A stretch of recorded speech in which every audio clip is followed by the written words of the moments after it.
Boy genius Ben Johnson decided they didn't want to challenge Marshawn Lattimore. And that makes the rest of the defense better.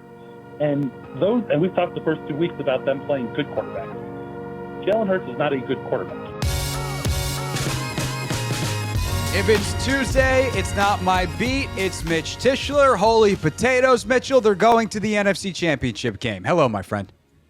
Holy potatoes, buddy. Did you ever think that was coming? No.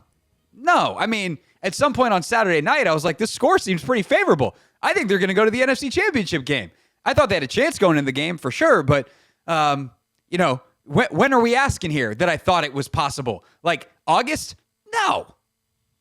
At what point on Sunday did you finally wrap your head around the fact, oh my goodness, this is for real?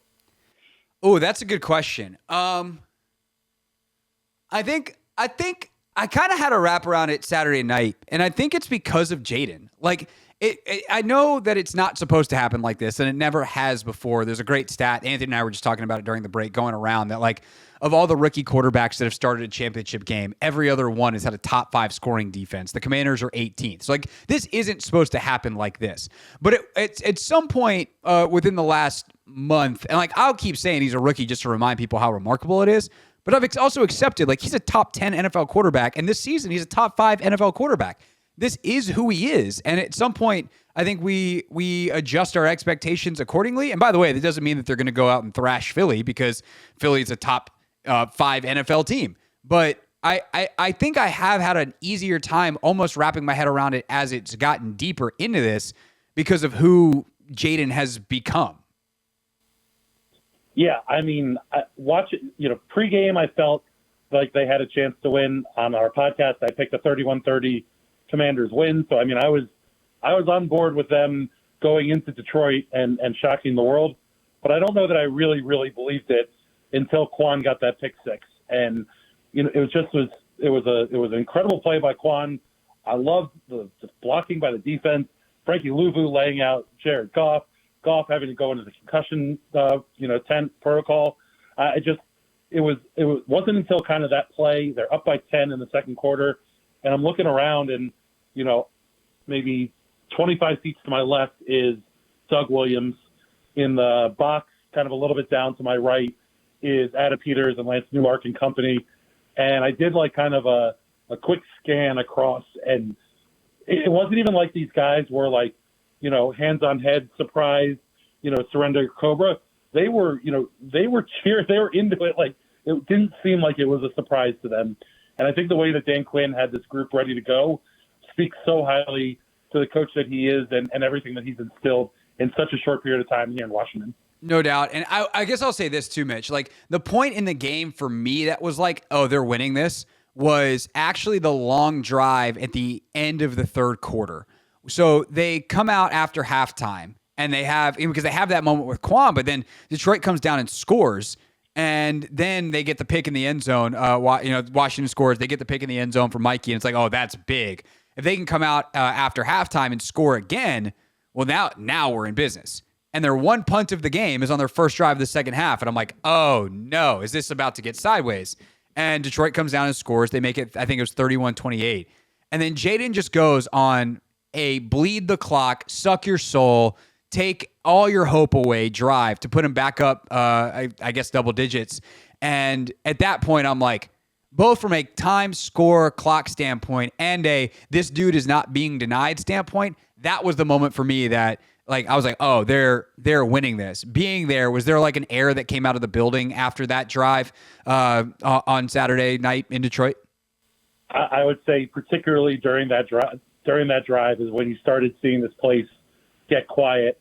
I kept joking during the game. The press box announcer was getting more dejected as the game went on, and they score that touchdown, and you just hear him go, what was it? Who scored that touchdown to get them there?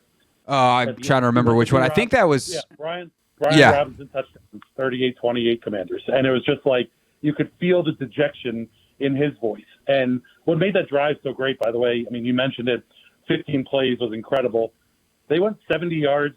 There was the dirty, unsportsmanlike hit to the helmet that Jaden took. I think they threw for 13 yards and ran for 50. And this is a rush offense that obviously has struggled to no end as of late. And in a key moment like that, to be able to put it together both with B-Rob and Eckler kind of getting free up the middle and on the right side a little bit, as well as Jaden doing, kind of what Jaden does.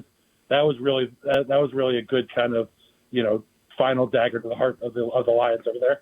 For sure. And then, of course, the next drive is when Jameson Williams throws the pick. And that's really kind of when it ends. Washington goes down, scores their 45th point of the game. And at that point, it's out of reach. Mitch Tischler is with us here on The Hoffman Show, of course, co-host of the Beltway Football Podcast with JP Finley.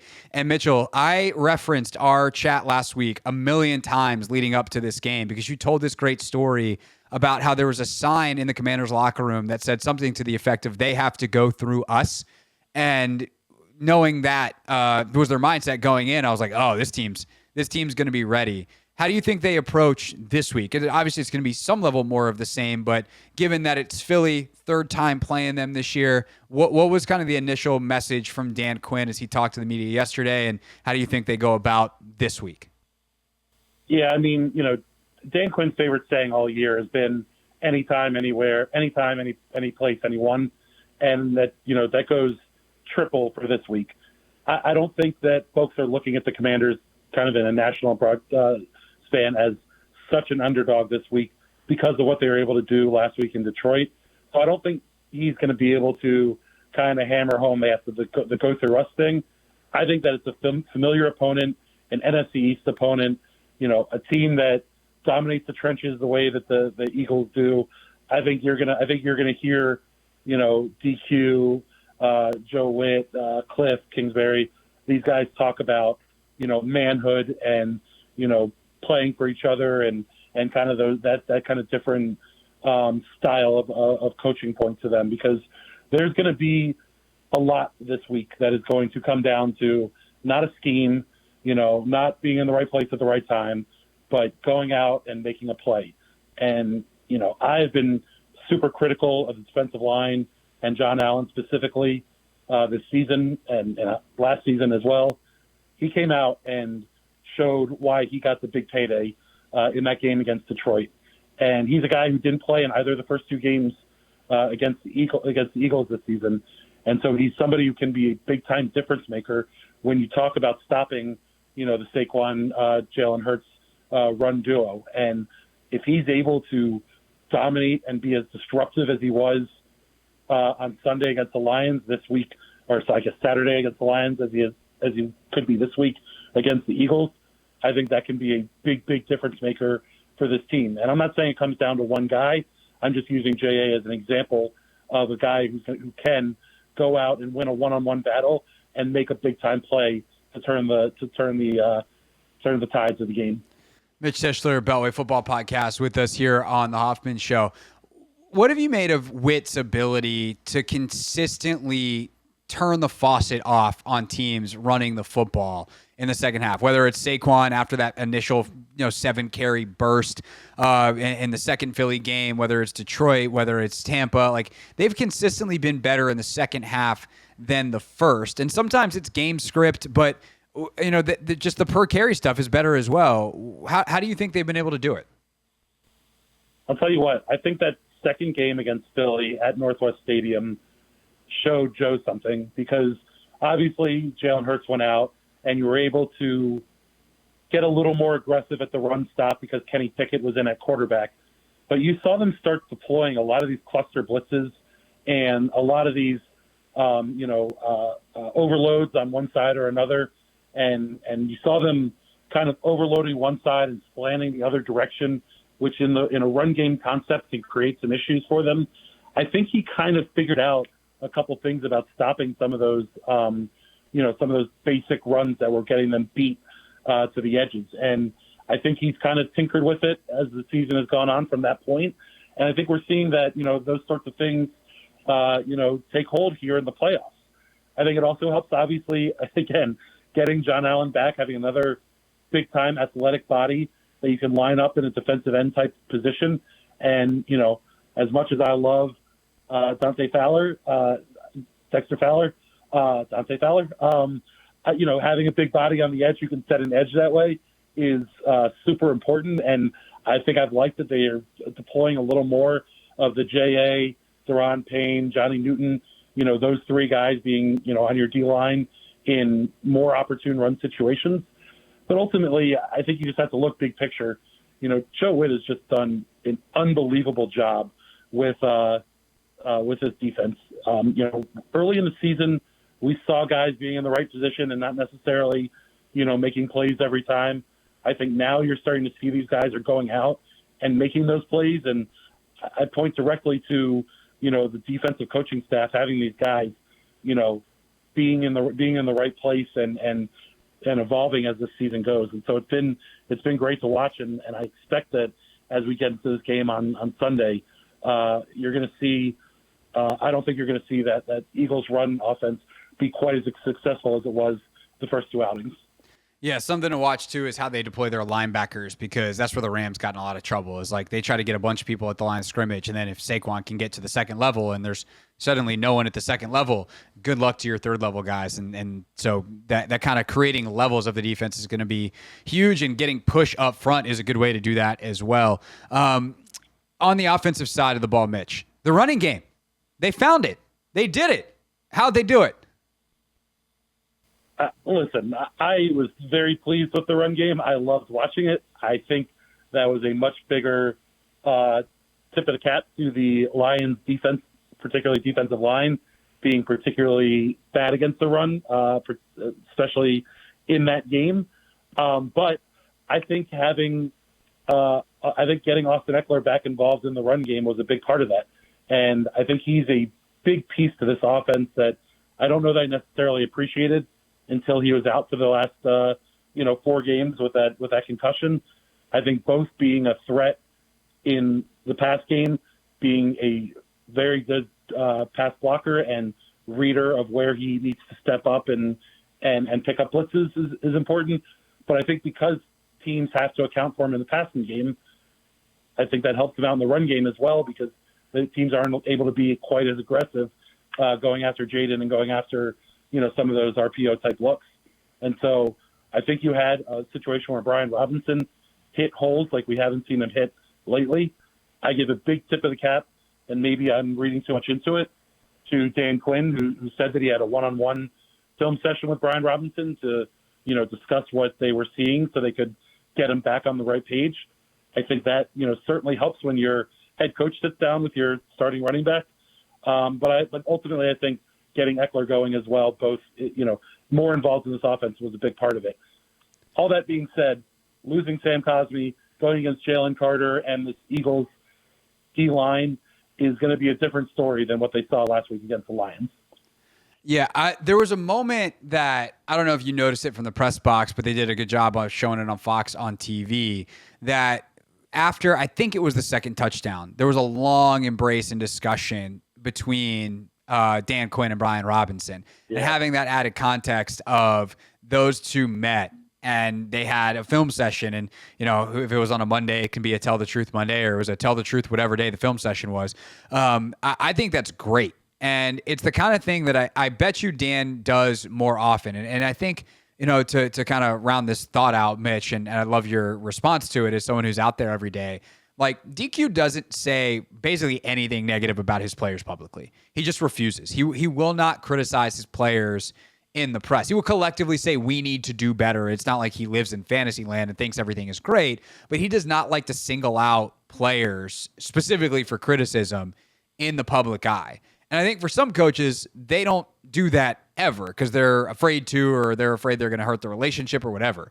I have no doubt that Dan Quinn behind the scenes has no problem being like, hey, that's not good enough. This isn't what we want, and calling guys out in a way that probably is still professional and kind. He's not like making sport of it. But the way he handles these guys, I think, is part of the reason why so many of them respect him so much. And I think that's a great illumination of that I don't know we've gotten a story like that in that much detail specifically this year until that point. Well, yeah, I mean, I think we see it play out. We've seen it play out on Sundays throughout the season. Whether it was kickers missing kicks, whether it was DBs, missing plays.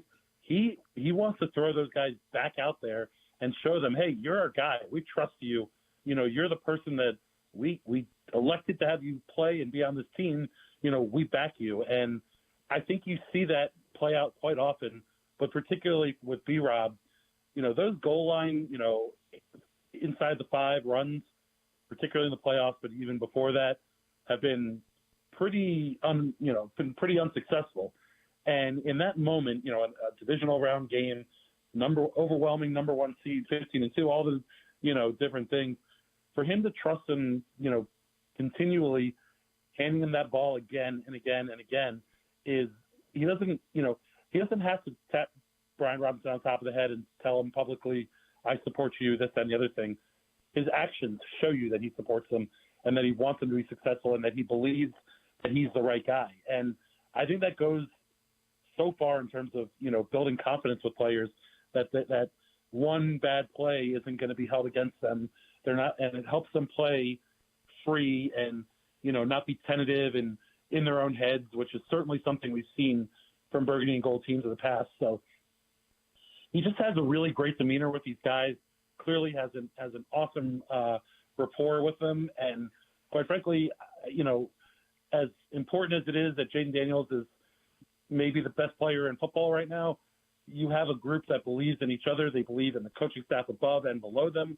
And, all that year of good feelings helps the team be successful, particularly in what Dan loves to call those winning time moments. For sure, and the attention to detail they have in the winning time moments as well. Last thing for Mitch Tischler on the way out here, of course, you can listen to him and JP Finley on the Beltway Football Podcast, available wherever you get your pods. Mitchell, the Eagles this weekend, round 3.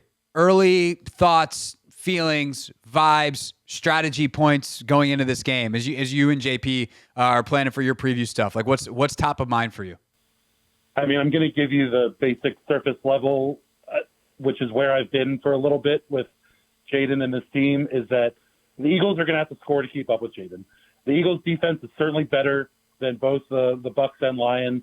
I think that the injuries on the Eagles defense that they're dealing with right now are going to be tough for them to handle, particularly at linebacker and at DB with Quinyon Mitchell, even though they're saying that he's fine. I don't know that I believe it, but that's a different story. If the Commanders are able to put pressure on the Eagles the way that they have, both the Bucks and Lions, I have no doubt that Jalen Hurts is going to fold. I want him throwing the ball as often and as much as possible. And you can tell me about Marshawn Lattimore and A.J. Brown last time out, but I haven't heard anyone mention Marshawn Lattimore against the Lions. He had a pretty good day there. I think they only targeted him, once or twice? It was once. It was on the first series of the game. He forced an incompletion. They never went back at him again. Right? Have your callers been calling in? Oh, my gosh, A.J. Brown, this, that, and the other thing is going to happen. I'm not saying he's going to go out and shut down the Eagles' DBs, but Marshawn Lattimore is a big reason why Mikey Sainristil was able to get 2 picks. He's a big reason why Quan was able to go get that interception. I mean, it was a bad throw, but Jared Goff and, boy genius Ben Johnson decided they didn't want to challenge Marshawn Lattimore. And that makes the rest of the defense better. And we've talked the first 2 weeks about them playing good quarterbacks. Jalen Hurts is not a good quarterback. He certainly can run the ball, like a son of a gun, and the tush-push and all that stuff is incredible. But he has been very, very, very prone to being inaccurate, make bad decisions, and in the playoff game, all you need is a couple of those to happen to get on top. And so, to me, it's going to be about the offense continuing to be efficient, continuing to put pressure on the opposing team, and ultimately putting so much pressure on them that they end up breaking. And quite frankly, that's how I see this Sunday playing out. And it's unbelievable to be thinking about it and to say it out loud. I think this Commanders team is headed to the Super Bowl in New Orleans in 2 weeks. From your mouth to the football god's ears, Mitchell. Let's have that discussion next Tuesday, shall we? Let's do it. All right, Mitch Tischler, everybody, joins us every Tuesday during the season, which hopefully is continuing to go for many more weeks here. You can catch him on the Beltway Football Podcast. Talk to you next Tuesday, sir. This is the Hoffman Show on the Team 980 and the Odyssey app.